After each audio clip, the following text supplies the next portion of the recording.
Terrible. Question. What was this supposed to be? The Zeus and the youth. Yep. Kind of like Zeus? Got it. Dr. Seuss. But we use, as you know, when we breakfast or such, bread on bread, Grandpa said, with the butter side up. That's the right honest way, Grandpa gritted his teeth. So you can't trust a Zeus who spreads bread underneath. Every Zeus must be watched. He has kinks in his skull. That's why, as a youth, I make watching my goal. Watching Zeus for the Zeus watching border patrols. Is that the correct youth accent? It is. In those days, of course, the wall wasn't so high, and I could look any Zeus square in the eye. If he didn't come close, I could give him a twitch with my tongue tucked in prickly snitch berry switch. Should make this into a movie. How long is this? For a while that was fine, and all the Zeus stayed away, and our country was safe. Then, one terrible day, a very rude Zeus by the name of Vanish snuck up and slingshotted my snitch berry snitch. Switch! What country does Vanish sound like he's from? It sounded annoying. With my broken up switch, with my hair just smiled, he said, "You're not to blame, and no Zeus will be sorry they started this game. We'll dress you right up in a fancier suit. We'll give you a fancier slingshot to shoot." And he ordered the boys in his back room to figure how to build me some sort of triple sling jigger.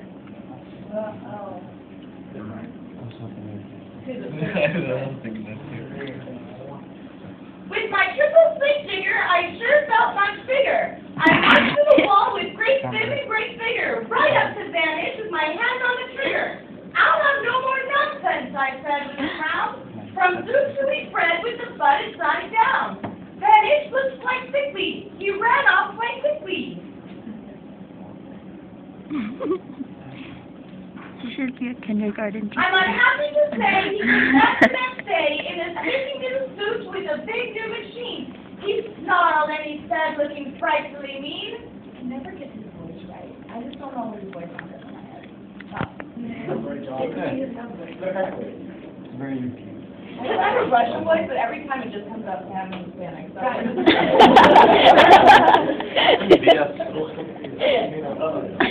Rudy's offended. Triple sling jigger, but I also now have my hand on the trigger, my wonderful weapon, the jigger rock snatcher. We'll fling him right back just as quick as we catch him. We'll have no more nonsense. We'll have no more guts from you. You to be bred with a butter side up. I have failed, sir. I sobbed as I made my report to the chief Yukaroo in the headquarters fort. He just laughed. You've done nothing at all of the sort. Our slingshots have failed. That was old-fashioned stuff. Slingshots, dear boy, are not modern enough. All we need is some newfangled kind of a gun. My boys in the back room have already begun to think of a walloping with Singer 1. My bright boys are thinking they're on the right track. They'll think of a quick one and we'll send you right back.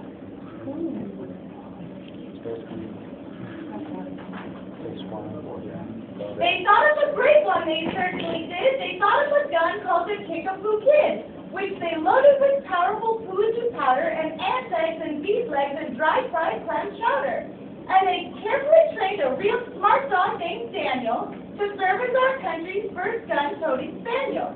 Then Daniel, the Kickapoo Spaniel, and I marched back for the wall with our heads held up high, while everyone cheered and their cheers filled the sky. Fight! Fight for the butter side up! Do or die! All about bread and butter. Well, we didn't quite do, and we didn't quite die, but we sure did get worsted, poor Daniel and I. Vanish was there too, and he said, the old pig, "The boys in my background have invented this rig called the 8-nozzle elephant-toted boom blitz. It shoots high explosives sour cherries don't pick, and will put your dumb Kickapoo Kid on the fritz. for Daniel and I were scared out of our wits.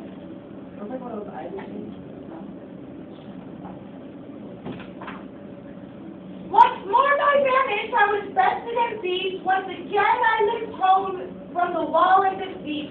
I dragged and I sagged and my spirits were low as I thought they ever could go. When I heard a boom-ba and a diddly-dill, and a buttered-up band marched up over the hill. The chief Yukaroo had sent them to meet me, along with the right side of frog girls to greet me. They sang, "Oh, be faithful, believe in thy master," and they lifted my spirits right out of the gutter. That is a long story. "My boy," smiled the chief Yukaroo, "we've just voted and made you a general. You've been promoted. Your pretty new uniform's ready. Get in it. The big war is coming. You're going to begin it. And what's more, this time you are certain to win it. My boys in the back room have finally found how. Just wait till you see what they puttered up now. In their great new machine, you'll fly over that wall and cover those buttered down zooks one and all."